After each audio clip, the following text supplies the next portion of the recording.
সোডিয়ামের হালকা আলো এসে পড়েছে তিতলির মুখে। নবম শুক্লপক্ষের চাঁদের আলো যেন ঝিলমিল করছে। ছাদের এক কোণে আকাশ দেখতে ব্যস্ত তিতলি। বেলি ও বকুল ফুলের সুবাস যেন আরও মনোরম করে তুলেছে পরিবেশকে। লালের মধ্যে সাদা কালো রঙের সুতোয় হাতের কাজে পড়ে দাঁড়িয়ে আছে তিতলি। স্নিগ্ধ বাতাস তিতলিকে ছুঁয়ে যাচ্ছে, আর তিতলির চুলো বাতাসের সাথে তাল মিলিয়ে খেলছে। দূর থেকে একজোড়া নীলাভ চোখ মুগ্ধ হয়ে দেখছে তিতলিকে। আর তিতলি ডুব দিয়েছে অতীতের স্মৃতির সাগরে। অতীত 5 বছর আগে। তিতলি আজ তাড়াতাড়ি ঘুম থেকে উঠে কলেজে চলে গেছে, কারণ আজ তাদের কলেজের পূর্ণ মিলনী অনুষ্ঠান। তিতলির ওপর অনেক কাজের দায়িত্ব দেওয়া হয়েছে। সকাল থেকে অনেক কাজে করার কারণেই তিতলি এখন বেশ ক্লান্ত। কিছুক্ষণ আগে মাগরিবের আজান দেওয়ায় এখন পরিবেশটি বেশ শান্ত। অনেকে নামাজ পড়তে গিয়েছে, তাদের মধ্যে কেউ কেউ ফিরে এসেছে, আর কেউ কেউ এখন আসেনি। ধীরে ধীরে সবাই ফিরে আসলো, আর আবার উৎসব মুখর পরিবেশ হয়ে উঠল কলেজ ক্যাম্পাস। অনুষ্ঠানও শুরু হয়ে যায়। এর মাঝে স্টেজে উঠে আসে কলেজের প্রাক্তন ছাত্রদের একটি গায়ক দল, যার মধ্যে গিটার হাতে, black jacket, white T shirt, black jeans পরা একজন সামনে এগিয়ে আসতেই সকলে সাদাফ বলে দাঁড়িয়ে পড়ে। মুহূর্তেই চারপাশের পরিবেশ সকলের সাদাফ সাদাফ ধ্বনিতে মুখরিত হয়ে ওঠে। আর তিতলি অবাক হয়ে তাকিয়ে আছে সামনের দিকে। তিতলি তার বেস্টি আনিকাকে জিজ্ঞেস করে, এই আনু, সাদাবটা কেড়ে সবাই সাদাব সাদাব করে মাথা ব্যথাটা আরও বাড়িয়ে দিচ্ছে। আনিকা খুব এক্সাইটমেন্টের সাথে বলে, আরে তো সাদা ভাইয়া আমাদের কলেজের প্রাক্তন ছাত্র, আর ওনাদের গ্রুপ হচ্ছে কলেজের ইউনিভার্সিটির বেস্ট সিঙ্গার গ্রুপ।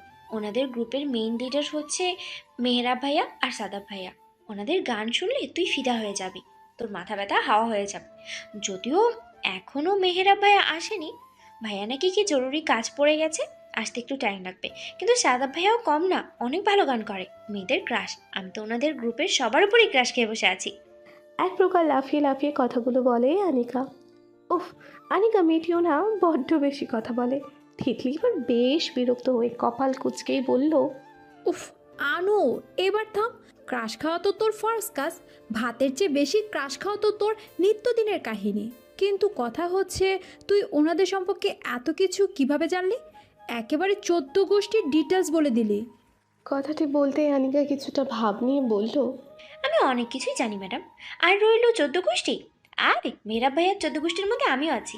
তিতলি অবাক হয়ে জিজ্ঞেস করলো, মানে? মানে হচ্ছে মেহরাব ভাইয়া আমার কাজিন, আমার একমাত্র ফুপির একমাত্র পুত্র মেহরাব ভাইয়া। বুঝেছেন মিস? হুম, বুঝেছি। এর মধ্যেই সাদাফ সকলের দৃষ্টি আকর্ষণ করে কলেজের শিক্ষক সহ সকলের উদ্দেশ্যে কিছু কথা বলে গানের সুর তুলল। মিউজিক শুরু হলো। তিতলি আর আনিকা পিছে বসে আছে, যার কারণে সামনের দৃশ্য খুব একটা দেখতে পারছে না। তিতলি গানে একটি সুর ভেসে আসে, আর গান শুরু হয়ে যায় সাদাফের কণ্ঠে। जब तक तुझे प्यार से बनाते हैं मैं भर ना दूँ, जब तक मैं दुआ से 100 दफा मैं बना लूँ, हार मेरे पास तुम रहो, जाने की बात ना करो, मेरे साथ तुम रहो, जाने की बात ना करो, ओ हो ओ हो तुम गाए बाजो, मैं मेरी सौ सारे लिए,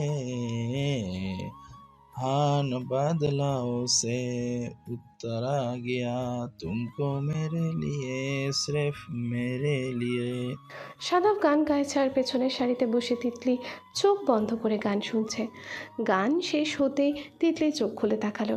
চারিদিকে আবারও হইচই শুরু হয়ে গেল, আর এর মাঝে স্টেজে আগমন ঘটে আরও একজনের। কিন্তু পেছনে ফিরে থাকার কারণে তার চেহারা দেখা যাচ্ছে না। পেছনে ফিরে কারোর সাথে কথা বলছিল। বেশ লম্বা, ash colour T shirt, blue jeans পরা, এক হাতে ব্লু কালারের জ্যাকেট ভাঁজ করে রাখা, অন্য হাতে গিটার নিয়ে দাঁড়িয়ে আছে ছেলেটি। হঠাৎ আনিকা দাঁত 32টি বের করে বলে ওঠে, কি গান শুনে তো একেবারে ফিদা হয়ে গেলি।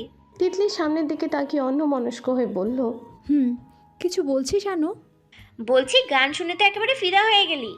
তিতলির কাঁধে হালকা ধাক্কা দিয়ে বলল আনিকা। তিতলির তো আনিকার কথা শুনে ইচ্ছে করছে আনিকাকে কলেজের ওয়াশরুমে থাকা স্টিলের বদনা দিয়ে বাড়ি মেরে মাথা ফাটিয়ে দিতে। এই মেয়ে কি সারাদিন এইসব ছাড়া আর কিছু ভাবতে পারে না? এই চিকনি চামেলি যেই পরিমাণ ক্রাশ খায় সেই পরিমাণ খাবার খেলে অবস্থা হয়তো বাতাসের আগে পড়ে যাওয়ার মতো, তো না হয়ে ওভারওয়েটের কারণে মরার মতো হইতো। উফ! বিরক্তিতে কপাল আরও কুঁচকে নাক সিটকে আনিকার দিকে তাকিয়ে বলল, আমাকেও নিজের মতো মনে হয়, যত সব ফাউল। আরে আরে, রেগে যাচ্ছিস কেন? আমি তো মজা করছিলাম। মেকি হাসি দিয়ে বলল আনিকা।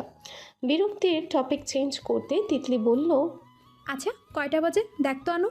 আনিকা নিজের হাতে থাকা রিংয়ের সাইজের পিচ্ছি ঘড়িটির দিকে তাকালো। চোখের চশমা আর একটু চোখের দিকে ঠেলে ঘড়িটি আরও কাছে এনে সময় দেখার চেষ্টা করছে। আর তিতলি বসে বসে আনিকার কাণ্ড দেখছে। এই মেয়ে কি ক্রাশ খাওয়া ছাড়া আদৌ কোনো কাজ করতে পারে? টাইম দেখছে নাকি পাহাড় কাটছে? এর থেকে তো ভালো হতো তিতলি নিজের ফোনেই টাইমটা দেখতো। উফ! তিতলি খুব বিরক্ত হচ্ছে। আজ দিনটা হয়তো তিতলিকে বিরক্তির সর্বসীমায় পৌঁছানোর জন্য এসেছে।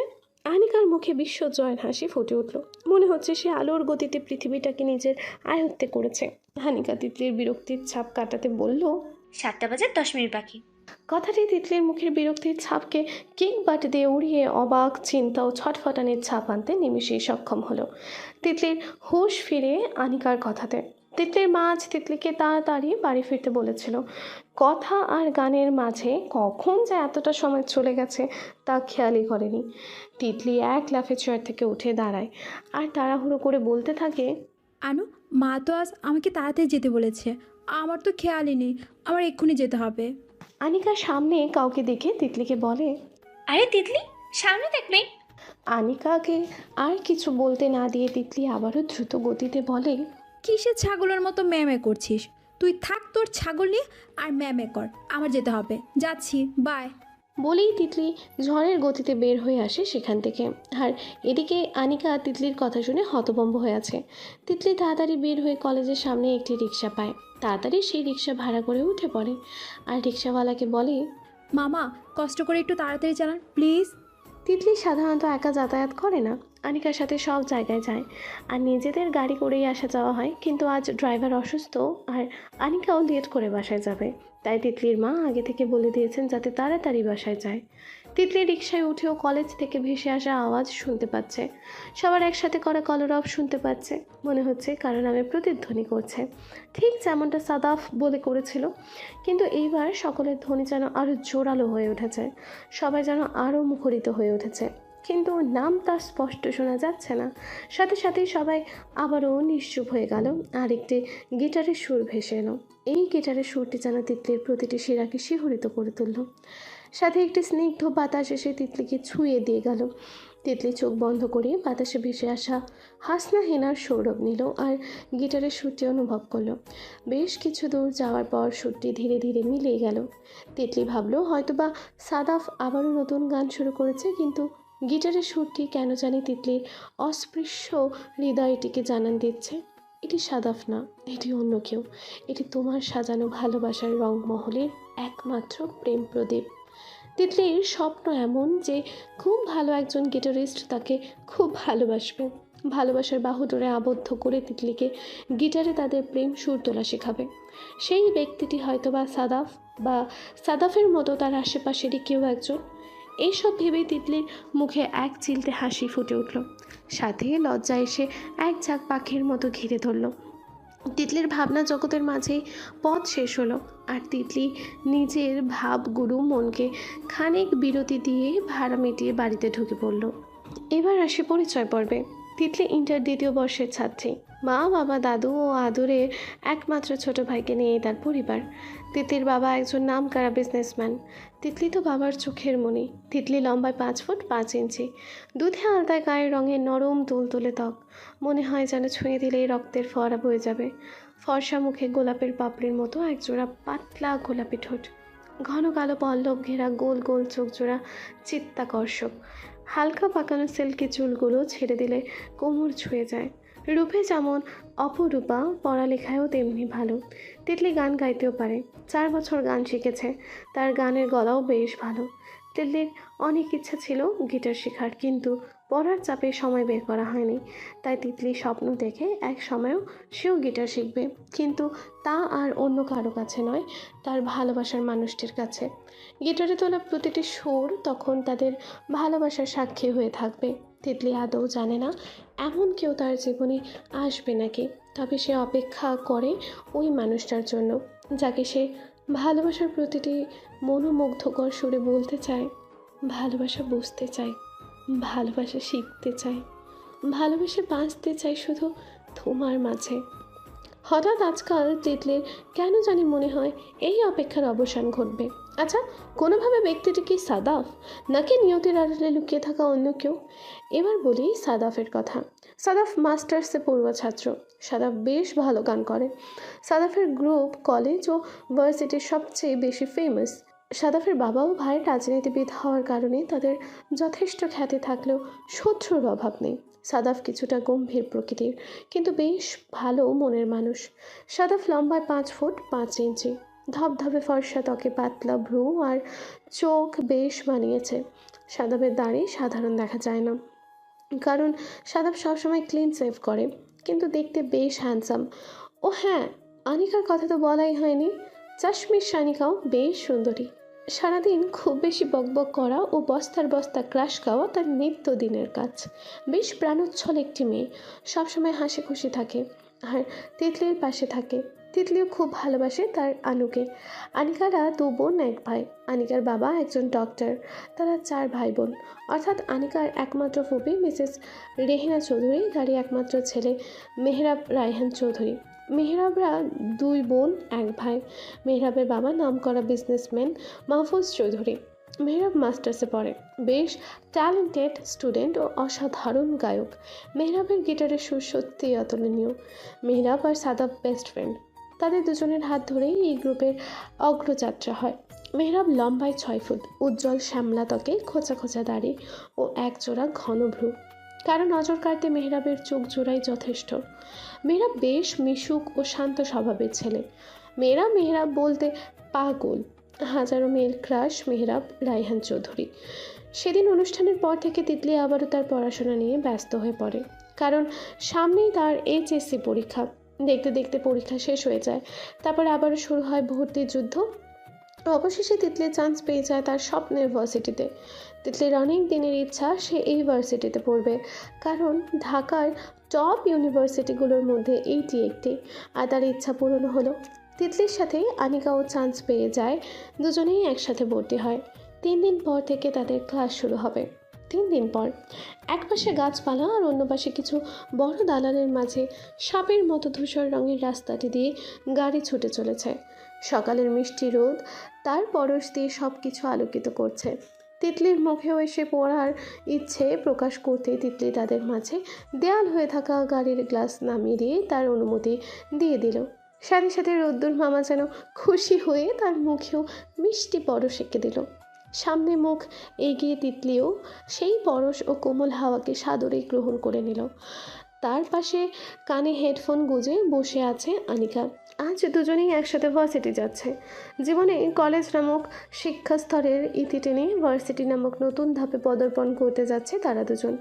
এই নিয়ে তিতলির পড়ালেখা বিষয়ক উত্তেজনা থাকলেও আনিকার উত্তেজনা তার ক্রাশ নিয়ে। ভার্সিটিতে গিয়ে কয়জনের ওপর যে ক্রাশ খাবে, কত কত চকলেট বয় আছে, কার পছন্দ কী, আরও ইত্যাদি ইত্যাদি। এই মেয়ে জীবন অগণিত হারে ক্রাশ খেলেও আজ অবধি প্রেম করতে পারেনি। ক্রাশের সামনে গেলেও সব হাওয়া ফুস হয়ে যায়।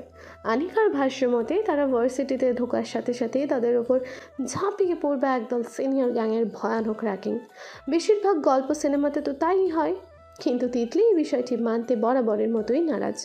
তিতলির কথা হলো, এটি কোনো গল্প বা সিনেমা না, এটা হলো বাস্তবতা। আর বাস্তবতায় এমন কিছুই হয় না। অগ্রাহ্য করলেও র্যাগিং নামক বিষয়টিকে তিতলি মনে মনে বেশ ভয় পায়। এসব কথা কাটাকাটির মধ্যেই রাস্তার সমাপ্তি ঘটে। প্রথম ক্লাসগুলো ঝামেলাবিহীন শেষ হয়। এই সময়ের মধ্যে তাদের 3জন বন্ধুও হয়ে যায়। টিফিন টাইমে তারা ক্যান্টিনে গিয়ে বসে, বেশ কিছুক্ষণ গল্প করে তারা। এর মাঝেই ক্যান্টিনে আগমন ঘটে সাদাফের গ্রুপের। সাদাফরা গিয়ে বসে তিতলিদের সামনের বাম পাশের একটি টেবিলে। সাদাফ কপাল কুঁচকে তাকিয়ে আছে ফোনের দিকে। সে অনবরত কাউকে ফোন দিয়েই চলেছে, কিন্তু অপর পাশের ব্যক্তিটি ফোনই ধরছে না। সাদাফ এবার তার কুঞ্চিত ভ্রুযুগল আরেকটু কুঞ্চিত করে বলে ওঠে, এই মেহরাব আবার কোথায় হাওয়া হয়ে গেল? ফোনও রিসিভ করছে না। কথাটি বলেই সাদাফ ফোন থেকে চোখ সরিয়ে সামনে তাকালো।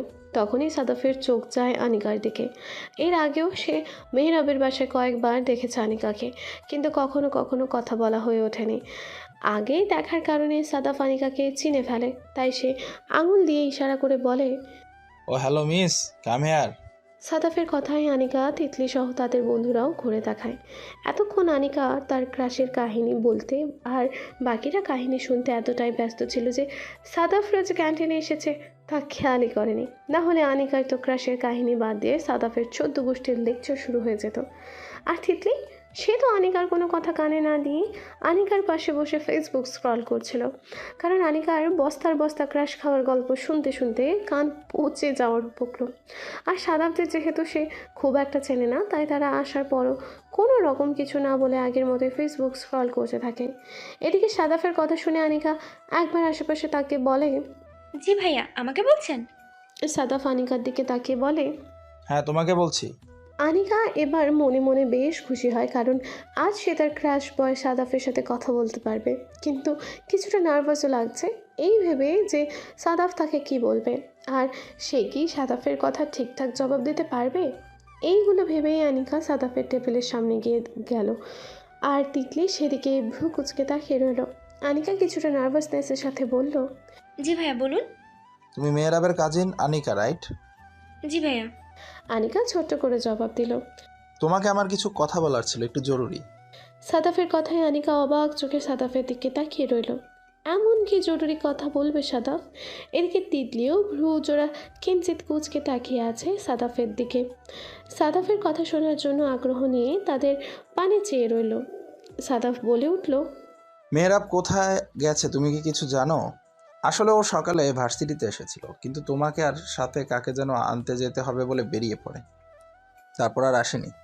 ফোনও করেছি কিন্তু রিসিভ করছে না। সাদাফের কথা শুনে আনিকা বেশ স্বাভাবিক হয়, নার্ভাসনেস দূর হয়ে যায়। আনিকা এবার স্বাভাবিকভাবে উত্তর দেয়, আজ ভার্সিটির প্রথম দিন হওয়ার কারণে মেহরাব ভাইয়া আজ আমাদের আনার কথা ছিল, তাই ভাইয়া বের হয়েছিল আর আমাকে ফোন করে রেডি থাকতে বলেছিল। আমি আর তিতলি রেডি হয়ে আমাদের বাসায় বসে ভাইয়ার জন্য অপেক্ষা করছিলাম। এর কিছুক্ষণ পরে ভাইয়া আমাকে ফোন করে জানায় যে ভাইয়ার নাকি কিসের খুব জরুরি কাজ পড়ে গেছে, যার কারণে আমাদের নিতে আসতে পারবে না। আমরা এক এক গাড়িতে করে চলে এসেছি। ভাইয়ার হয়তো কাজটা খুব জরুরি, তাই ফোন রিসিভ করছে না। কাজ শেষ হলে অবশ্যই এসে পড়বে। ও আচ্ছা, ঠিক আছে, এইটাই জানার ছিল। আজ তো তোমাদের ফার্স্ট ক্লাস। ক্লাস করে কেমন লাগলো? জি ভাইয়া, বেশ ভালোই লেগেছে। ওহ ঠিক আছে, কোনো হেল্প লাগলে জানাতে পারো। জি ভাইয়া, অবশ্যই জানাবো। আর আপনার সাথে কথা বলে ভালো লাগলো। আপনি বেশ ফ্রেন্ডলি। কিছুটা মুচকি হেসে কথাগুলো বলল আনিকা। আর আনিকার কথা শুনে সাদাফও কিছুটা মুচকি হেসে বলল, কি বলো সবাই মিলে? আমি খুব গম্ভীর, আর আমি নিজেও কারোর সাথে খুব একটা কথা বলতে পারি না, শুধু মেহরাবের সাথে ছাড়া। আর তুমি বলছো আমি ফ্রেন্ডলি? আপনার মধ্যেও কথা বলার গুণ আছে, কিন্তু সেটা আপনার গভীরতা আর কাজের নিচে চাপা পড়ে গেছে। সেই গুণটাকে ফিরিয়ে আনার জন্য আপনার শুধু ঘষা মাজা অর্থাৎ কথা বলার প্র্যাকটিসের প্রয়োজন। বুঝেছেন ভাইয়া? আনিকার কথা শুনে মনে হচ্ছে সে যেন কোনো ভার্সিটিতে কথা বলার দক্ষতার উপর ক্লাস নিতে এসেছে। সম্পূর্ণ জ্ঞানী ব্যক্তির মতো ভাব নিয়ে কথাগুলো বলছে সে। আনিকার কথার ধরন দেখে সাদাফ হেসে দেয়। সাদাফ হাসি মুখেই বলে, ও আচ্ছা, তাই নাকি ম্যাডাম? আমি তো জানতাম না। আপনি দেখছি কথা বলার উপরে একেবারে পিএইচডি ধারণ করেছেন, কিন্তু আমার তো এই বিষয়ে হাতে খড়িও হয়নি। তাহলে আমি প্র্যাকটিস কিভাবে করব?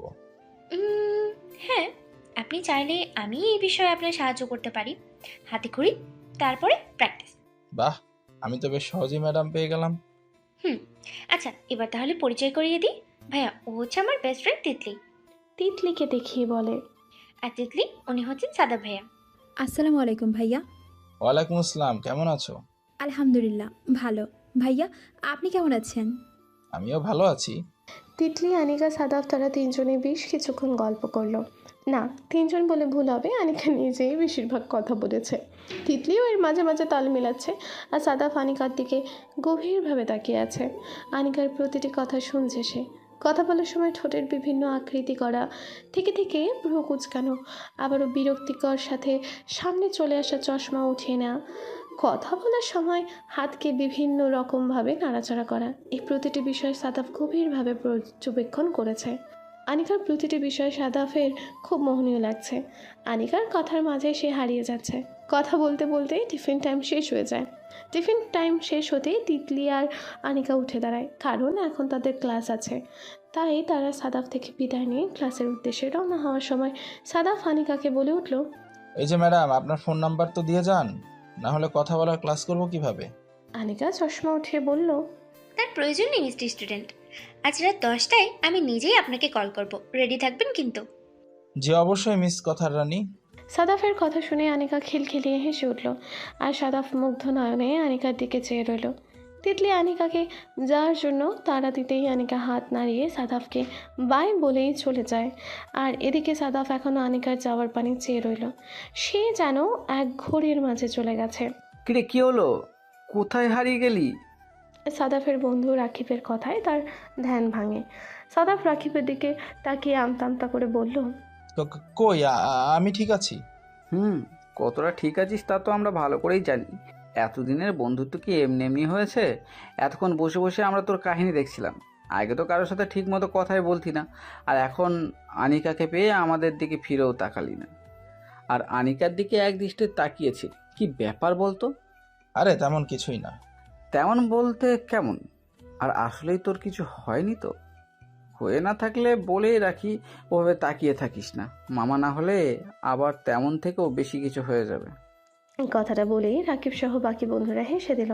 আর সাদাফ অন্যদিকে ফিরে একটি শ্বাস ছেড়ে বলল, যা হওয়ার তা তো হয়ে গেছে, অনেক বেশি কিছুই হয়ে গেছে। আমি তোমার কথায় আটকে গেছি, তোমার মাঝে হারিয়ে গেছি কথার রানী, তোমার মাঝেই ডুবে গেছি। কথাটি বলতেই সাদাফের ঠোঁটের কোণে এক চিলতে হাসির রেখা দেখা দেয়, কিন্তু কথাগুলো আর সেই হাসি কেউই টের পায়নি। রোদ্দুর মামা তার তাপ বাড়িয়ে দিয়েছে, তপ্ত বাতাসে চারপাশ ধুলোময় হয়ে যাচ্ছে। এদিকে মেহরাব ক্লান্ত শরীর নিয়ে বের হয় হসপিটাল থেকে। বের হয়ে কল দেয় সাদাফকে। এতক্ষণ ফোন সাইলেন্ট করে রেখেছিল। ফোনে 2বার রিং হতেই ওপাশ থেকে সাদাফ ফোন রিসিভ করে উদ্বিগ্ন কণ্ঠে বলে ওঠে, কিরে মেহরাব, তুই কোথায়? এতক্ষণ ধরে ফোন করছি, রিসিভ করছিলি না কেন? সব ঠিক আছে তো? আরে বাবা, হ্যাঁ সব ঠিক আছে। তুই খামোখা চিন্তা করছিস। তুই এখন কোথায়, আর হুট করে কোথায় হারিয়ে গিয়েছিলি? কি হয়েছিল? আগে বল তোরা কোথায়, আমি ওখানে আসছি। আমি এসে সবকিছু বলছি। আমরা এখন ভার্সিটির ক্যান্টিনে, তুই সাবধানে আয়। আমরা এখানে অপেক্ষা করছি। আচ্ছা ঠিক আছে, আমি আসছি। বাই। বাই। সাদাফের সাথে কথা বলেই মেহরাব ভার্সিটির উদ্দেশ্যে বেরিয়ে পড়ে। বেশ কিছুক্ষণ পরে মেহরাব তার ভার্সিটির সামনে এসে পৌঁছায়। পার্কিং সাইডে গিয়ে তার বাইক পার্ক করে, হেলমেট খুলে বাইকের হ্যান্ডেলের সাথে রাখে। তারপর ক্যান্টিনের দিকে এগিয়ে যেতে থাকে। ওদিকে তিতলি ক্লাস শেষে বারান্দায় এসে দাঁড়ায়। এখন যেই ক্লাসটি হওয়ার কথা ছিল তা হবে না, অর্থাৎ আপাতত 40 মিনিট আর কোনো ক্লাস নেই। তিতলি দাঁড়িয়ে দাঁড়িয়ে প্রকৃতি দেখছে। হঠাৎ তিতলির চোখ যায় পার্কিং সাইডের দিকে। কেউ একজন সেখান থেকে বের হচ্ছে। হ্যাঁ, সে আর কেউ নয়, বিখ্যাত গিটারিস্ট মেহরাব রায়হান চৌধুরী। কিন্তু তিতলি তো তাকে চেনে না। তিতলির কাছে মেহরাব অচেনা পুরুষ, কিন্তু আজ তিতলির কাছে এই অচেনা পুরুষকে খুব মোহনীয় লাগছে। হেলমেট পরার কারণে মেহরাবের অগোছালো চুল বাতাসের সাথে হালকা উড়ে সামনে আসছে, আর মেহরাব সেই চুলগুলো পেছনে ঠেলে দিচ্ছে। রোদের আলোতে কপালের ঘামগুলো চিকচিক করছে। রোদের কারণে তার ঘন ভ্রু যুগল কিঞ্চিত কুঁচকে রেখেছে। কিছুটা সামনে এগিয়ে যেতেই একটা ছেলে আসে। মেহরাবও তার সাথে কথা বলে। কথা শেষে মেহরাব মিষ্টি একটা হাসি দেয়, তারপর হাঁটতে হাঁটতে ক্যান্টিনের ভেতরে চলে যায়। তিতলি এতক্ষণ ধরে মেহরাবের প্রতিটি মুভমেন্ট নিখুঁতভাবে দেখছে। মেহরাবের প্রতিটি বিষয় তিতলিকে মুগ্ধ করেছে। দীর্ঘ 19 বছরের এই জীবনে তিতলি প্রথমবার কোনো ছেলের দিকে এতটা গভীরভাবে তাকিয়েছে, কোনো ছেলেকে দেখে এতটা ভালো লেগেছে। মেহরাবের কথা ভাবতেই তিতলির মাঝে এক অদ্ভুত শিহরণ বয়ে যাচ্ছে। আচ্ছা, এটা কি ভালো লাগা, আনিকার মতো ক্রাশ খাওয়া, নাকি এই থেকে গভীর কিছু? আনিকার ডাকে তিতলির ধ্যান ফেরে। সেখানে কিছুক্ষণ দাঁড়িয়ে থেকে তারা ক্লাসে চলে যায়। হ্যাঁ এসে পড়েছে, এবার যা জিজ্ঞেস করার একসাথে করে ফেল। একে একে উত্তর দিচ্ছে। ক্যান্টিনে গিয়ে সাদাফেদের সাথে বসতে বসতে কথাটি বলল মেহরাব। মেহরাবের কথা শুনে সাদাফ বলল, বেশি কিছু না, শুধু কি হচ্ছে তা জানতে চাই, যার কারণে তুই হুট করেই উধাও হয়ে গেলি। তেমন কিছু না, আমি আনিকাদেরকে আনতে যাওয়ার জন্য বেরিয়েছিলাম। সেখানে রাস্তায় এক বয়স্ক লোক অ্যাক্সিডেন্ট করে।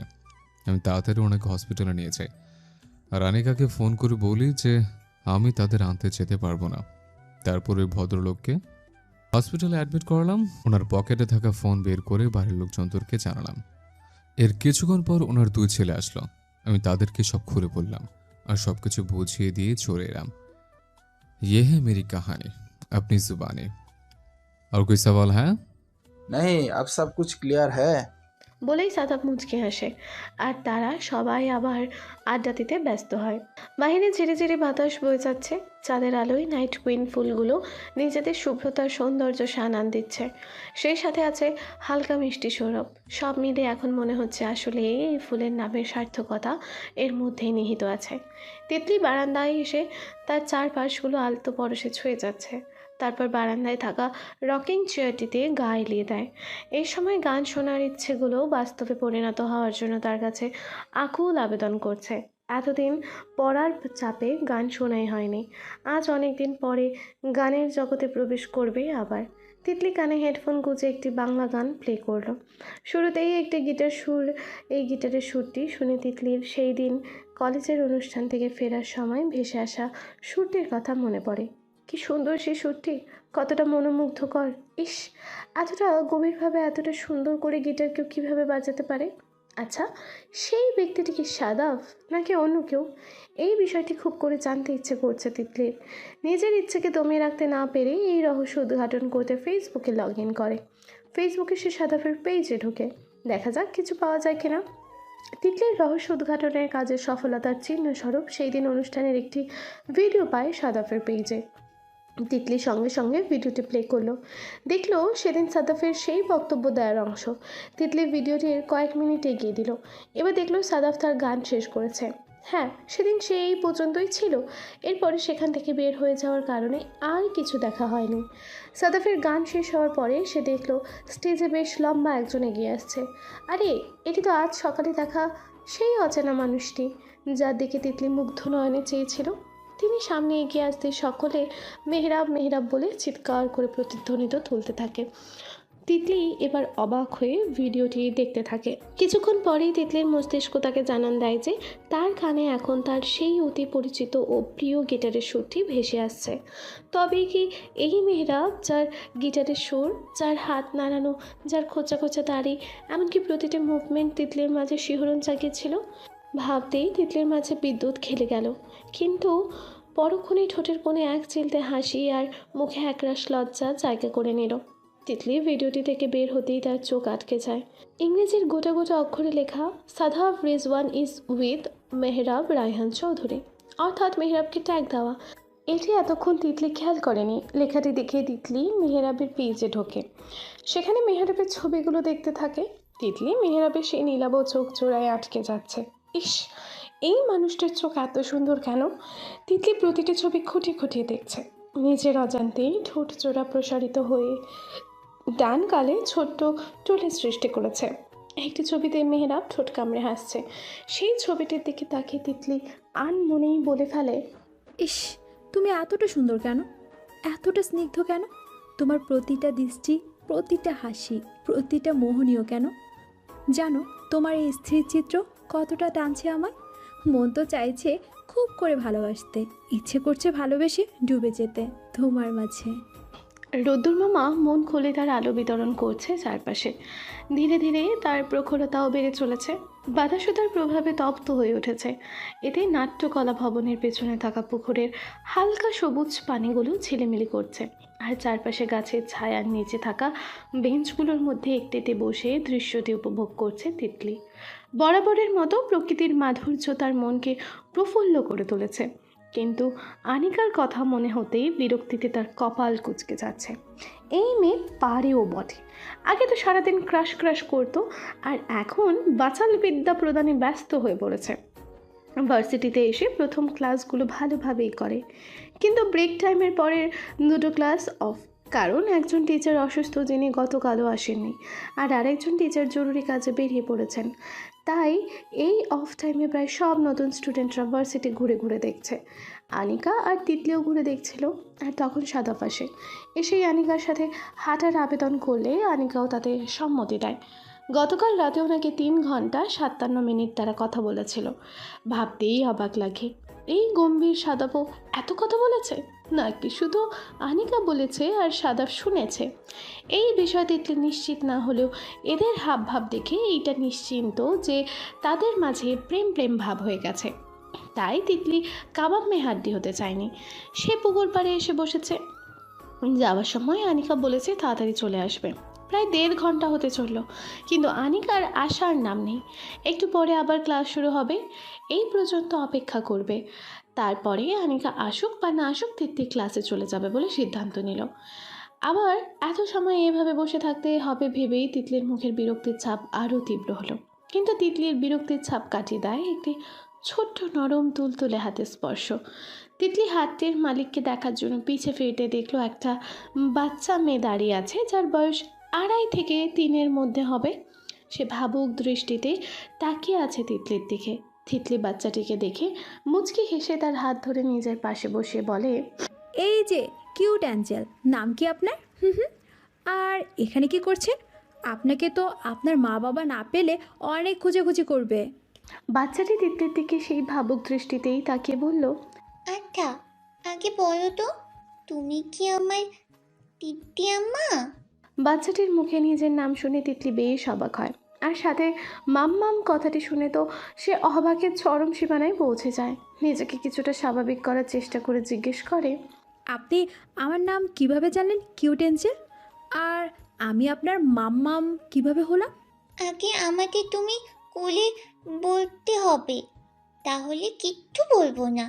তুমি জানো না, আর তুমি তোলে বললে আপন আপন লাগে, আর আপনি কোলে বললে পর লাগে। আর আমিও তোমাকে তুমি কোলেই বলবো, তুমিও আমাকে তুমি কোলেই বলবে, ঠিক আছে? তিতলি বাচ্চাটির কথা শুনে অবাকত্বের মাঝেও ফিক করে হেসে দেয়। তারপর বলে, ওরে পাকা বুড়ি, আপনি দেখছি অনেক সুন্দর করে কথাও বলতে পারেন, আমাকেও শিখিয়ে দিয়েন। আর ঠিক আছে, এখন থেকে তুমি করেই বলবো, কিউট অ্যাঞ্জেল। তাহলে দেখি এবার লক্ষ্মী মেয়ের মতো সব বলে ফেলো। বলতি, আমার নাম হচ্ছে, বলা যাবে না। আমি কিভাবে এসেছি আমার মামার কাছে, আমার নাম মামা বলেছে, আরেকটা কি বলেছে ভুলে গেছি। আমি তোমার মাম্মাম হলাম কিভাবে? হুম। ও আচ্ছা, আমি মামাকে একটা মামুনি আনতে বলতাম, বুঝতো? কিন্তু মামা আগে বলতো না, কোনো মামুনি আনবে না। একদিন বলেছে তোমার জন্য মামুনি পেয়ে গেছি। তখন আমাকে তোমার ছবি দেখিয়েছিল। আমার তোমাকে অনেক অনেক একদম একটু বলে ভালো লাগছিল। তাই আমি মামাকে বলেছিলাম আমাকে আমি মামুনি ডাকুম না মাম্মাম ডাকুম, কারণ মাম্মাম তো বেশি আপন। তাই তখন আমার মামা বলেছে ঠিক আছে, তোমাকে মাম্মাম বলেই ডাকতে, বুঝেছ? একটি ছোট বাচ্চাও যে কাউকে কথার মাধ্যমে এতটা অবাক করতে পারে, তা এই বাচ্চাটাকে না দেখলে তিতলি কখনোই বুঝতে পারতো না। বাচ্চাটার কথায় সে বিস্ময় সপ্তম আকাশের চেয়ে বেশি কিছু থাকলে তাতে পৌঁছে গেছে। সে বাচ্চাটিকে বলে, তোমার নাম না বললে তোমাকে আমি কি বলে ডাকবো? আর তোমার মামাকে? আমি তো তোমাকেও চিনি না, তোমার মামাকেও চিনি না। তুমি আমাকে তোমার দেওয়া কিউট অ্যান্ডেল নামেই ডাকবে। আর আমাকে তো চিনেছ, কিন্তু আমার মামার কথা তো বলতে পারবো না। এটা সিক্রেট, তুমি বলে জানতে পারবে। আর শোনো, মামা আমাকে একটা কাজে পাঠাইছে তোমার কাছে। কি কাজ কিউট অ্যাঞ্জেল? কিউট অ্যাঞ্জেল তার পরনের জিন্স ওপরে করে রাখা একটা গোলাপ আর পকেটের ভেতর থেকে একটা ছিটকুট বের করে তিতলির দিকে এগিয়ে দেয়। তিতলি এতক্ষণ গোলাপটি খেয়াল করেনি। বেশ বড় ও সুন্দর গোলাপটি। কিউট অ্যাঞ্জেল সেগুলো তিতলির হাতে দিয়ে বলে, মামা তোমাকে এগুলো দেওয়ার জন্য আমাকে পাঠিয়ে দে, এগুলো তুমি রেখে দাও কেমন? কারণ মামা ভালো বেটে তোমাকে এগুলো দিতে। তোমার মামা কোথায়? উনি যদি আমাকে এতটাই ভালোবাসতো তাহলে এগুলো উনি নিজেই দিত। তোমার মামা নিজে না দিয়ে কোথায় লুকিয়ে আছে বলো তো কিউট অ্যাঞ্জেল? সেটা তো বলা দেবে না, মামা বলতে নিষেধ করেছে। আচ্ছা, আমার যেতে হবে, তুমি এগুলো রেখো কেমন? আচ্ছা, কিন্তু আবার কবে আসবে? তোমাকে আমার অনেক ভালো লেগেছে। আমাকে ভুলে যেও না কিন্তু। তোমাকে আমি খুব মিস করব। আমিও মিট করব। আচ্ছা, আমি যাই। ও, আমার তো আরেকটা কাজ লয়ে গেছে। কি কাজ কিউট অ্যাঞ্জেল? বাচ্চাটি এসে তিতলির দুই গালে দুটো চুমু এঁকে দিল। তিতলি বেশ খুশি হলো তার এই কাজে। সেও তার কিউট অ্যাঞ্জেলের দুই গালে দুটো চুমু দিল আর বলল, অনেক ধন্যবাদ কিউট অ্যাঞ্জেল, তোমার ভালোবাসার পরশের জন্য। পাপিটা তো আমি দেই নাই। তুমি তো দিলে। এখানে তো তুমি ছাড়া আর কেউ নেই যে আমাকে পাপ্পি দিবে। আরে, আমার মামা তোমাকে বলেছিল তোমাকে নাকি পাপ্পি দিতে ইচ্ছে করেছে, তাই আমি বলেছি আমি পাপ্পি দিতে। আমি তোমাকে মামার পাপ্পিটা দিয়ে দেব। আর এখন আমি তোমাকে মামার পাপ্পি দিয়েছি। বাচ্চাটির কথা শুনে তিতলির চোখ গোল গোল হয়ে গেল, যেন অক্ষি কোঠর থেকে বেরিয়ে আসবে। এর মধ্যেই বাচ্চাটি আবারও বলে, তোমার পাপ্পিটা মামাতে দিব। থ্যাংক ইউ পাপ্পি। এটাকে তো বলে পাপ্পি ট্রান্সফার। আমার দেরি হয়ে যাচ্ছে, আমি যাই। টাটা। আরে শোনো, যা চলে গেল। কিউট অ্যাঞ্জেলের কথাগুলো মনে করে সে স্তম্ভিত হয়ে গেল। হাতটি তার গালে চলে গেল। তার কেমন এক ধরনের অনুভূতি হলো। সে এক দৃষ্টিতে সেই চিরকুটটির দিকে নিজেকে কিছুটা স্বাভাবিক করে তিতলি চিরকুটটি খুলে বলল, চুপটি করে বসেছিলাম। ওহে কি করিলে বলো, পাইব তোমারে, রাখিব আখিতে আখিতে। ওহে কি করিলে বলো, পাইব তোমারে, রাখিব আখিতে আখিতে। ওহে এত প্রেম আমি কোথা পাবো না, এত প্রেম আমি কোথা পাবো না, তোমার হৃদয়ে রাখিতে আমার সাধ্য কি বা তোমার।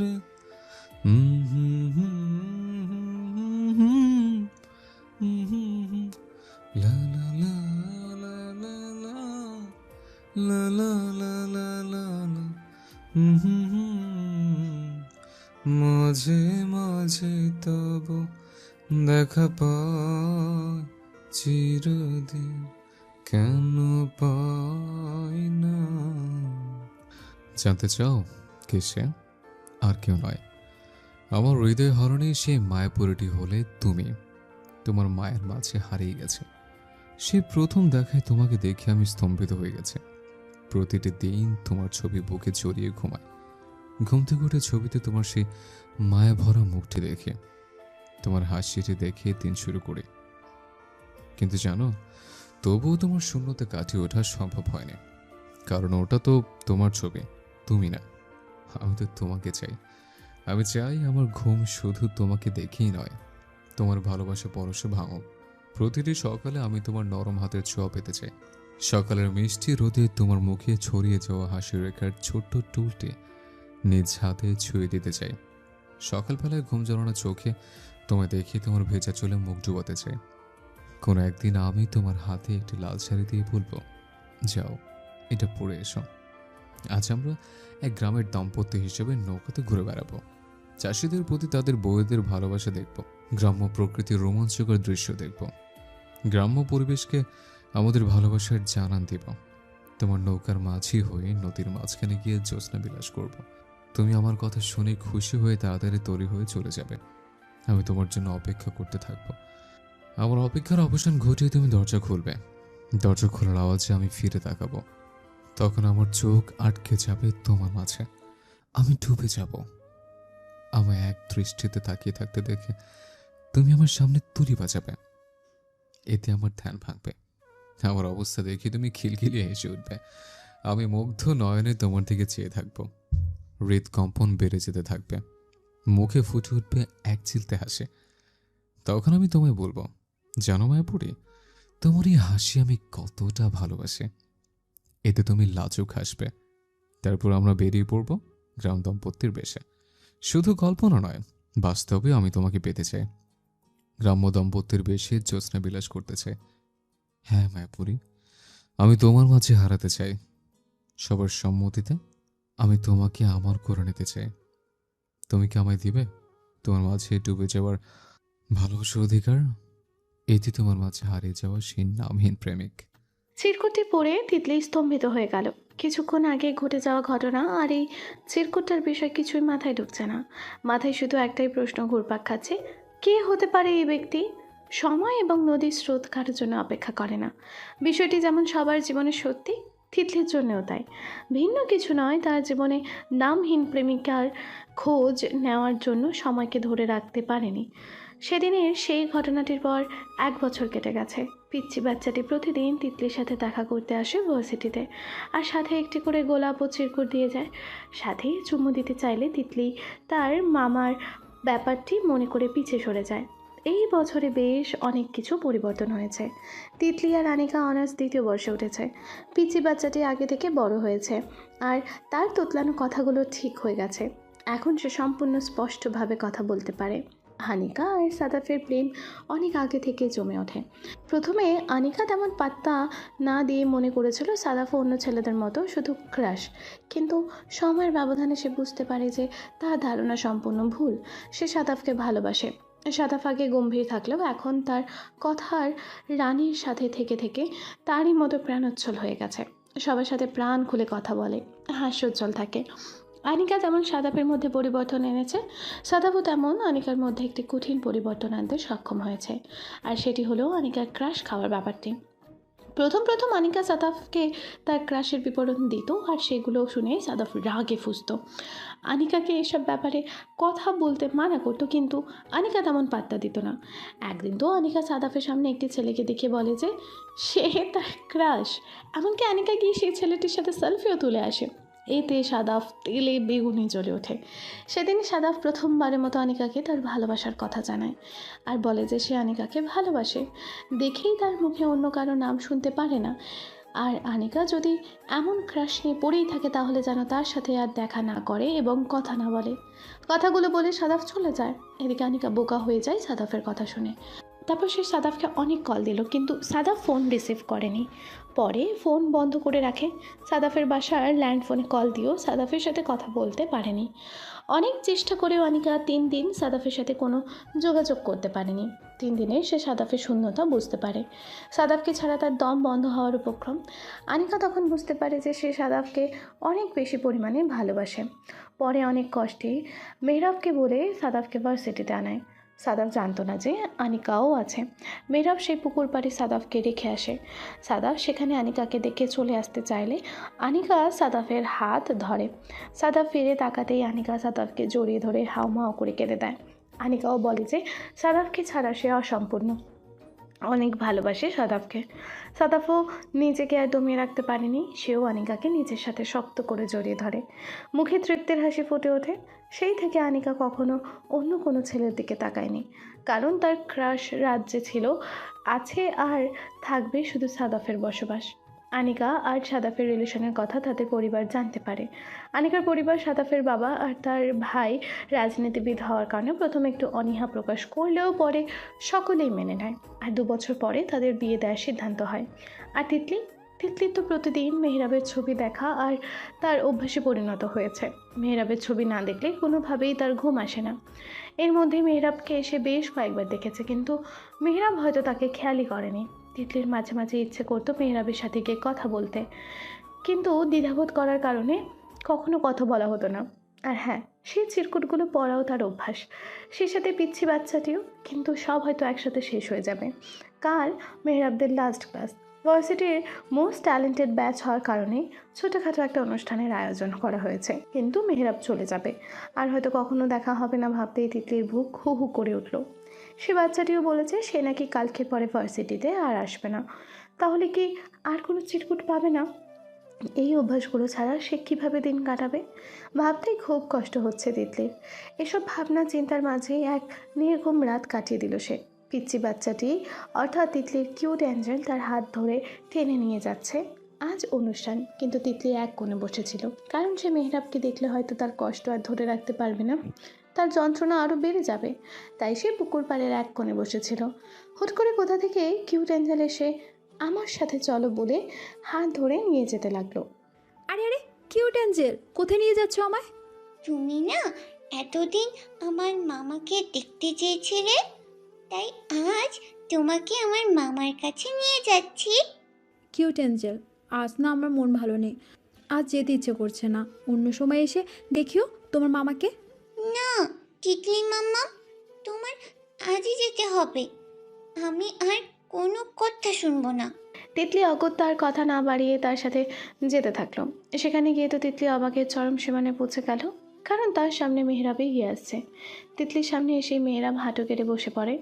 মায়াপুরি, আজ ভার্সিটির শেষ দিন, আর কখনো আসবো কিনা জানি না, আর তোমাকে ওভাবে চিঠি দেওয়া হবে না। তাই ভাবলাম আজ চিরকুটের জায়গায় আমি নিজেই নিজের অনুভূতির কথা তোমায় বলি।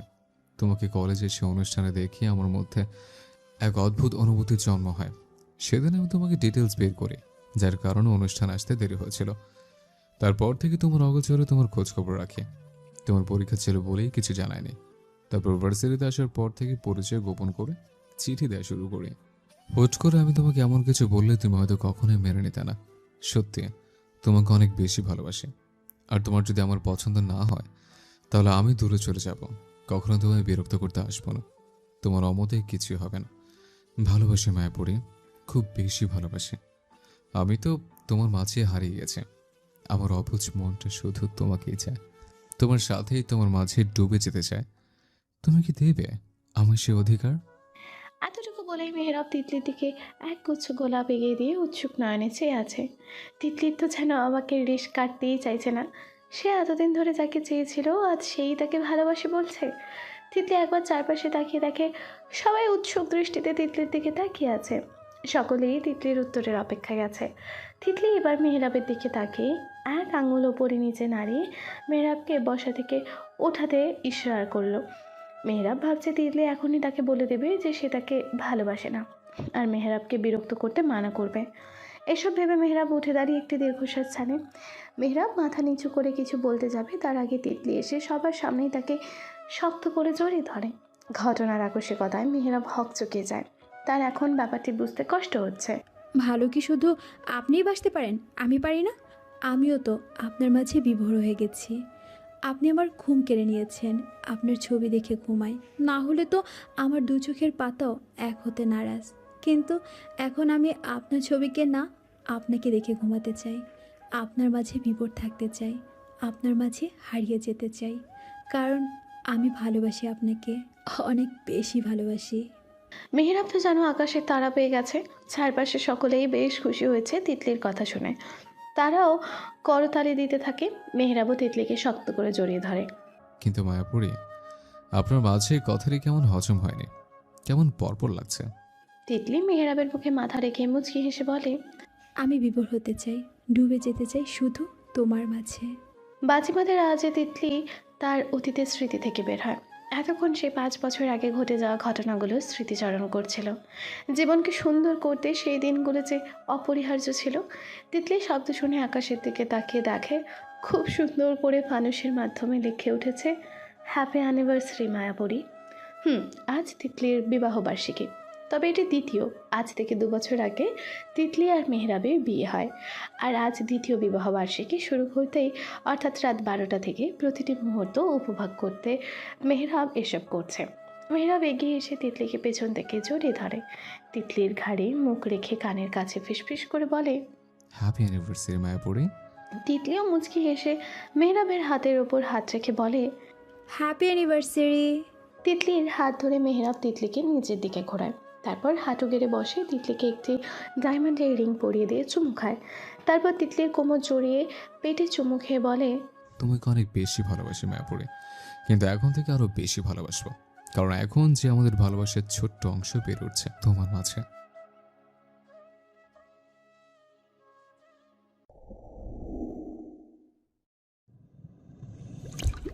জ্ঞান ফিরতে অনুভব করলাম আমি হাওয়ায় ভাবছি।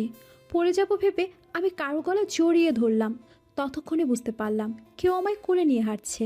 সেই ব্যক্তিকে তা জানার জন্য ভারী হওয়া চোখের পাতা খোলার ব্যর্থ চেষ্টা করতে লাগলাম। চোখ টেনে খোলার চেষ্টাটা ধীরে ধীরে সফলতা পেল। আমি চোখ খুলে তাকাতেই এক আগন্তুকের চেহারা দেখতে পেলাম। সে শক্ত মুখে আমাকে নিয়ে এগিয়ে যাচ্ছে। আমি সবটা বুঝে উঠে কিছু বলার আগেই সেই ব্যক্তি আমাকে গাড়িতে বসিয়ে নিজেও ড্রাইভিং সিটে বসলো। আমার মনে হলো আমি হয়তো তাকে কোথাও দেখেছি। ভাবতে ভাবতে মস্তিষ্ক আমায় জানান দিল যে এই ব্যক্তিকে আমি ভার্সিটিতে দেখেছি, কিন্তু ইনি এখানে কেন? আর আমি বা কোথায়? আমি তো বাড়িতে দিয়াপুর এঙ্গেজমেন্টে ছিলাম। নাফিস ভাইয়ার ফ্রেন্ড যে পানি দিয়েছিল তা খাওয়ার পরে কেমন যেন মাথা ভার হয়ে আসছিল। তারপর তো কিছু মনে নেই। এখন উনি আমাকে কোথায় নিয়ে যাচ্ছে? কোনো আমাকে কিডন্যাপ করেনি তো? ভাবতে গলা শুকিয়ে আসছে। আমাকে নিয়ে যদি মেরে ফেলে? আচ্ছা, ওই ব্যক্তির আমাকে কোলে উঠিয়ে আনার মানে কি? উনি কি আমার সাথে? আর কিছু ভাবার আগে গাড়ির হর্নের শব্দে আমার ধ্যান ভাঙল। পাশে তাকিয়ে দেখলাম ব্যক্তিটি জল শক্ত করে দৃষ্টির সামনের দিকে নিবদ্ধ করে রেখেছেন। এই গাড়িতে যে তিনি ছাড়া আর কেউ আছে তা যেন তিনি জানেনই না। খুব গম্ভীর আর রাগী মানুষ লাগছে। কেমন যেন ভয়ও লাগছে। না না, ভয় পেলে চলবে না। আমার ওনাকে জিজ্ঞাসা করতেই হবে আমায় কোথায় নিয়ে যাচ্ছে। মনে সাহসের সঞ্চার দিকে তাকিয়ে কিছুটা জোরে বললাম, এই যে, কে আপনি? কোথায় নিয়ে যাচ্ছেন আমায়? আমি এখানে কি করে এলাম? কিন্তু লোকটার চোয়াল আরও শক্ত হয়ে এলো এবং স্টারিংটা শক্ত করে চেপে ধরলো, কিন্তু কোনো উত্তর দিল না। মনে হচ্ছে রাগ কন্ট্রোল করছে, কিন্তু উনি রাখবে কেন? রাগার তো কথা আমার। ওপাশ থেকে কোনো উত্তর না পেয়ে রাগে মাথা চাড়া দিয়ে উঠল। এবার প্রায় চিল্লিয়ে বলে উঠলাম, কানে কি কথা যাচ্ছে না? কি বলছি আমি? আপনি কি শুনতে পাচ্ছেন না? কে আপনি? আর আমাকে কোথায় নিয়ে যাচ্ছেন? আপনি আমাকে কিডন্যাপ করেছেন, তাই না? কেন করেছেন এমন? দেখুন, আমি একবার সবাইকে বলে দিলে আপনার কি অবস্থা হবে আপনি ভাবতেও পারছেন না। আমি আবার বলছি, আমায় যেতে দিন, না হলে সত্যি অনেক খারাপ হয়ে যাবে। কথাগুলো জোরে চিল্লিয়ে একসাথে বললাম, কিন্তু তা তো ব্যক্তিটি প্রত্যুত্তর না করে গাড়ির স্পিড আরও বাড়িয়ে দিল। আশেপাশে অন্ধকার রাস্তা দেখে বুঝতে পারলাম না আমি আবার কিছু বলতে নিব। তার আগে তিনি বললেন, এখন তোমাকে এত কিছু এক্সপ্লেন করার মতো টাইম এবং মুড কোনোটাই আমার নেই। আর এখন তুমি আমার কোনো কথাও বিশ্বাস করবে না, তাই বলছি চুপচাপ বসে থাকো, একটু পরে সব ক্লিয়ার হয়ে যাবে। তার কথা শুনে বোঝা যাচ্ছে রাগ দমিয়ে কথাগুলো বলছে, কিন্তু এতে আমার রাগ আরও বেড়ে গেল। আমি দ্বিগুণ তেজের সাথে বলে উঠলাম, আপনার মতো মানুষের সাথে আমি চুপচাপ বসে থাকবো? আমাকে কি পাগলায় কুত্তায় কামড়াইছে? আমি যাব না আপনার সাথে। যাব না মানে যাব না, শুনেছেন আপনি? আপনার উদ্দেশ্য কি তা আমি বুঝতে পেরেছি। কোনো এক্সপ্লেন চাই না আমার। উনি বাতাসের গতিতে গাড়ি চালিয়ে যাচ্ছে আর আমি যা ইচ্ছা তাই বলে যাচ্ছি। উনি আমার সাথে কি খারাপ কিছু করতে চাইছে? উফ, কেমন ফালতু লোক, ভাবতে ঘৃণা লাগছে। আমি ওনাকে হাজারো কথা শোনাতে শোনাতে উনি গাড়ি থামালো। আচমকা এমনটা হয় আমি টাল সামলাতে না পেরে অনেকটা সামনে ঝুঁকে গ্লাসে মাথা লাগার আগে মাথায় কারো ছোঁয়া পেলাম। হ্যাঁ, সেই মানুষটি আমাকে মাথা ফাটানোর বিপদ থেকে উদ্ধার করেছে। আমি তাড়াতাড়ি সোজা হয়ে বসতে উনি শক্ত মুখে বলে উঠলেন, নেমে পড়ো, আমরা এসে পড়েছি। আমি কোথায় এসেছি তা না দেখে হুড়মুড়িয়ে নেমেই যেই না দৌড় দিতে যাব, তার আগে শক্ত পুরুষালী হাত আমার এক হাত ধরে থামিয়ে দিল। ধীর কণ্ঠে বলল, চুপচাপ ভিতরে চলে আসো। বলছি না আমি আপনার সাথে কোথাও যাব না, ছাড়ুন আমার হাত। তিতলি, বেশি বাড়াবাড়ি করো না, যা বলছি তা করো, নাহলে আমি অন্য পন্থা অবলম্বন করব। বললাম তো কোথাও যাব না আমি, ছাড়ুন আমার হাত। কথাটা বলার দেরি, কিন্তু ওনার আমাকে কোলে ওঠানোর দেরি নেই। আমায় নিয়ে এগিয়ে চলল। কোথায় যাচ্ছে তাতে আমার কোনো খেয়াল নেই। আমি সর্বশক্তি দিয়ে নিজেকে ছাড়ানোর চেষ্টা করে যাচ্ছি, কিন্তু বরাবরের মতোই ব্যর্থ হচ্ছি আর শক্তি হারিয়ে ক্লান্ত হয়ে পড়েছি, কারণ উনি আমাকে শক্ত করে চেপে ধরে রেখেছেন। তবুও খুব চিল্লাচিল্লি আর ছোটাছুটি করেই যাচ্ছি। আমার রাগের মাত্রা বাড়িয়ে যাচ্ছে। তারপর উনি আমাকে নিয়ে ভিতরে ঢুকতেই দেখলাম এটা তো আমাদের বাড়ি। আমাদের বাড়িতে ঢুকেই উনি আমাকে কোল থেকে নামিয়ে দিলেন। সবাই উদ্বিগ্ন মুখে লিভিং রুমে বসেছিল। আমাকে এভাবে আসতে দেখে সবাই আমার দিকে চেয়ে রইল, কিন্তু এবার আমি আর নিজের রাগ দমিয়ে রাখতে পারিনি। আমাকে কোল থেকে নামিয়ে দিতে আমি সারা শরীরের সর্বশক্তি দিয়ে মানুষটির গালে সজোরে চড় বসিয়ে দিলাম। একটা মানুষ কতটা খারাপ হলে একটা মেয়েকে কিডন্যাপ করে সেই সাথে অনুমতি ছাড়া কোলে উঠিয়ে নেয়? তিতলিমা, তুই ঠিক আছিস? তোর কিছু হয়নি তো? আর তুই মেহরব বাবাকে এভাবে মারলি কেন? বাবা আমার কাছে এসে আমাকে জড়িয়ে ধরে কথাটা বলতে আমি মেহরব নামক মানুষটির দিকে তাকালাম। সে রেগে লাল হয়ে আমার দিকে তাকিয়ে আছে। তার ফর্সা ডান গাল লাল টকটকে হয়ে আছে, মনে হচ্ছে দাড়ি ফাঁক দিয়ে এক্ষুনি রক্ত ঝরবে। আমি চোখ ফিরিয়ে নিয়ে বললাম, বাবা, উনি আমাকে কিডন্যাপ করেছে আর এখন বাড়ি নিয়ে এসে ভালো সেজার চেষ্টা করছে, কিন্তু তার আসল রূপটা আমি জানি। থার্ড ক্লাস মানুষ একটা, এই চটটা ওনার প্রাপ্তি ছিল বাবা। আরে মা, তুই ভুল বুঝছিস। মেহরব তো কি বাবাকে থামিয়ে দিয়ে বললাম, আমি ঠিকই বুঝেছি বাবা, বরং তোমরা ভুল বুঝেছ।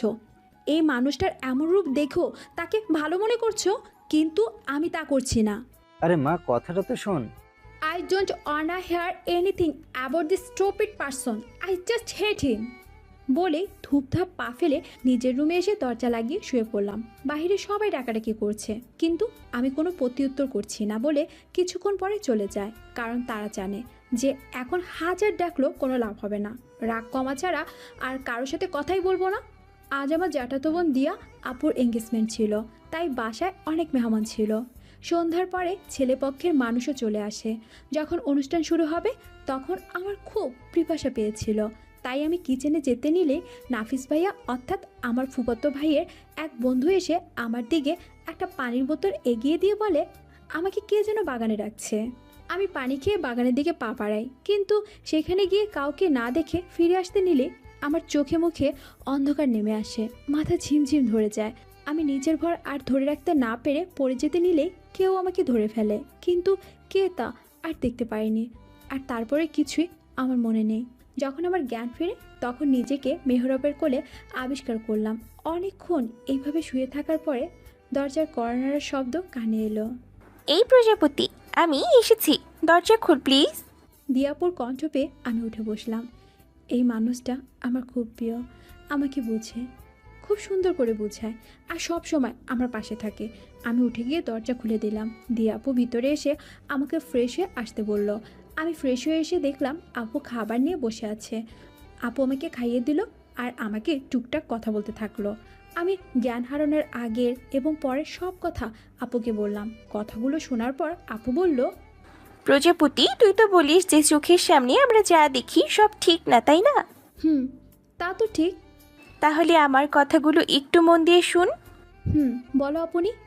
তুই যা দেখেছিস তা মিথ্যা না, কিন্তু তুই যা ভাবছিস তা সম্পূর্ণ মিথ্যা। আমাদের রিং পরানোর সময় তোকে খুঁজে পাওয়া যাচ্ছিল না। আমরা তাড়াতাড়ি রিং এক্সচেঞ্জ করি তোকে খুঁজতে থাকি। সবাই যখন তোকে খুঁজছিল তখন মেহরাব বাগান থেকে আসে। ও নিরিবিলি জায়গায় ওর বয়ফ্রেন্ডের সাথে কথা বলতে গিয়েছিল। ও যখন শুনে যে তোকে পাওয়া যাচ্ছে না তখন ও বলে বাগানে একটা মেয়েকে মাথা ঘুরিয়ে পড়ে যেতে দেখেছিল। সে যখন ধরতে গিয়েছিল তার আগেই অন্য একটা ছেলে এসে তাকে তুলে নেয়। তাই মেহরাব এর ওই দিকেই যায়নি। আর মেহরাব তোকে চিনত না, তাই নিশ্চিতভাবে বলতে পারিনি যে সেটা তুই ছিলি। পরে তোর ছবি দেখে বলে যে সেই মেয়েটা তুই ছিলি, কিন্তু যে ছেলেটা তোকে ধরেছিল মেহরাব তার চেহারা দেখেনি। তারপর সকলেই বেরিয়ে পড়ে তোকে খুঁজতে। মেহরাবও বের হয়। ও একটা গাড়ির লুকিং গ্লাসে তোকে দেখে, তারপর সেই গাড়ি পিছু নিতে থাকে। অবশেষে এক জঙ্গলের সামনে গিয়ে তারা থামে। সেখানে বেশ কয়েকটা ছেলে ছিল যাদের দিয়ে তোকে কিডন্যাপ করা হয়েছিল, কিন্তু তাদের লিডার সেখানেই ছিল না। মেহরাব কৌশলী সেখানে গিয়ে কয়েকজনকে পেছন থেকে মেরে বেহুশ করে। একজন তো ওর উপর আক্রমণও করেছিল, যার কারণে ওর কপালে কিছুটা আর হাতের অনেকটা অংশ কেটে যায়। আর ওই লোকটার মাথায় আঘাত করে তোকে সেখান থেকে নিয়ে আসে, আর তার বদলে তুই ওকে চড় মেরে দিলি। আপুর কথা শুনে আমার এখন নিজের চুল নিজেরই ছিঁড়তে ইচ্ছে করছে। আমি এমন কেন করলাম? আমি আপুকেই জিজ্ঞাসা করলাম, এই মেহরাবটাকে? আমার খালা শাশুড়ির ছেলে, মানে আমার খালা তো দেবর। ও, কিন্তু এখন আমি কি করব?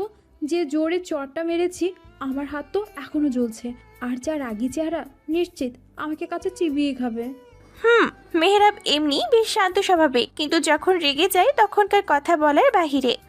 আর ও এমনিতে ওই ছেলেগুলোর উপর যথেষ্ট রেগেছিল, যা তোর উপরই ঝাড়তে চায়নি, কিন্তু তার উপরেই তুই ওকে চড় মেরে দিলি। তোর উপর যথেষ্ট রেগে আছে, এই রাগ এত সহজেই ভাঙবে না।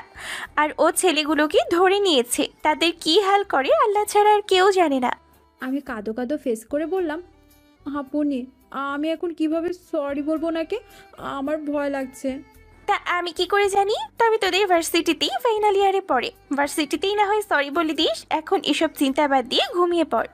ওকে। আপু রুম থেকে চলে গেল, কিন্তু আমার তো দু চোখে ঘুমিয়ে আসছে না। এত ভালো একটা মানুষকে আমি সবার সামনে এত খারাপভাবে অপমান করলাম, এখন কিভাবে তার রাগ ভাঙাই? আর এদিকে মেহরাব সেই ছেলেগুলোর সামনে বসে আছে। মেরে তাদের খুব খারাপ অবস্থা করেছে, বিভৎস চেহারা করে ফেলেছে প্রত্যেকের। মেহরাব এবার হুঙ্কার দিয়ে বলে উঠল, আমি জানতে চাই এসবের পেছনে কে আছে? তিতলিকে কেন উঠে এনেছিস? কে পাঠিয়েছিল তোদের? Answer me. কি রে, আর কতক্ষণ রে প্রজাপতি? তাড়াতাড়ি কর প্লিজ, তোর ভার্সিটি লেট হয়ে যাচ্ছে তো। তাই বলি রাত জেগে হরর ফিল্ম দেখিস না। রাতে ভয় দেরিতে ঘুমাবে আর সকালেও দেরিতে উঠবে। এই মেয়েকে নিয়ে আর পারি না, উফ। দিয়াপু নিচে লিভিং রুমে বসে বিরক্তিকরের সাথে জোরে জোরে কথাগুলো বলছে, কিন্তু আমার তো তাতে খুব একটা মাথা ব্যথা নেই। আমি হেলে দুলে রেডি হতে ব্যস্ত। দিয়াপুর এঙ্গেজমেন্ট হয়েছে আজ 3 দিন হলো, তার মধ্যে আমার আর ভার্সিটিতে যাওয়া হয়নি। এই 3 দিন সেই দিন আমার সেই ভুলের জন্য নিজের মধ্যে যথেষ্ট অপরাধবোধ কাজ করছে। আর আমি সিদ্ধান্ত নিয়েছি যে আমি ওনার কাছে সরি বলবো। কিন্তু ওনার সেই রক্তচক্ষু সেই দিন রাগের মাথায় আমি তেমন পাত্তা না দিল, এখন তা মনে পড়তে ভয়ে হাত পা ঠান্ডা হয়ে আসছে। কিভাবে সরি বলবো তার কিছুই মাথায় আসছে না। ভার্সিটিতে গিয়ে কোনো ব্যবস্থা করতে হবে।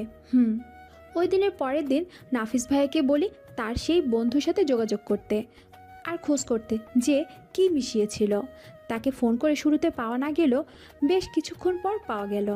তারপর উনি জানায় যে সেই পানির বোতলটি সত্যি সত্যি উনি ডাইনিংয়ে বাকি বোতলগুলো থেকে নিয়েছিল। আর আমারও তখন মনে পড়ে যে আসলে বোতলটার মুখ নতুন বোতলের মতো বাঁধা ছিল, তাই খুলতে পারছিলাম না। তাই আর সেই ভাইয়ের উপর সন্দেহ করা বাদ দিলাম আর সেই দিনের কাহিনীটা মাথা থেকে ঝেড়ে ফেলে দিলাম। হয়তো এর পিছনে অন্য কেউ আছে, কিন্তু এত চিন্তা ভাবনা করতে ভালো লাগছে না। কি রে প্রজাপতি, তোর হলো? দেরি হয়ে যাচ্ছে তো। দিয়াপু আবার চিল্লিয়ে বলে উঠতে আমি আমার রুম থেকেই বললাম, আসছি গো দিয়াপু, আর 5 মিনিট। আজ আমি দিয়াপুর সাথে ভার্সিটিতে যাব। ভার্সিটির লাইফের এই 2 মাসে শুরুতে কিছুদিন আপুর সাথে গেলেও তারপর থেকে একাই যেতাম। কিন্তু আজকের ব্যাপারটা কিছুটা ভিন্ন, কারণ আজ দিয়াপু তার ফিয়ান্সে অর্থাৎ আরাফাত ভাইয়ের সাথে দেখা করতে যাচ্ছে বলে ভুল হবে, আমি এক প্রকার জোর করে পাঠাচ্ছি। এতে তারা দুজন নিজেদের সাথে পরিচিত হবে, কারণ দিয়াপু আর আরাফ ভাইয়ের বিয়ে ঠিক হওয়ার পর তাদের খুব একটা কথা হয়নি। আরাফ ভাইয়া কথা বলতে চাইলেও দিয়াপু তেমন একটা কথা বলতো না, তাই আজকের এই আয়োজন। আর আরাফাত ভাইকে এই ট্রিক্সের কথা আমি বলেছি। দিয়াপু আরাফাত ভাইয়ের সাথে কথা বলতে যাওয়ার পথে আমাকে ভার্সিটিতে নামিয়ে দিয়ে যাবে। আমি রেডি হয়ে নিচে নেমে এলাম।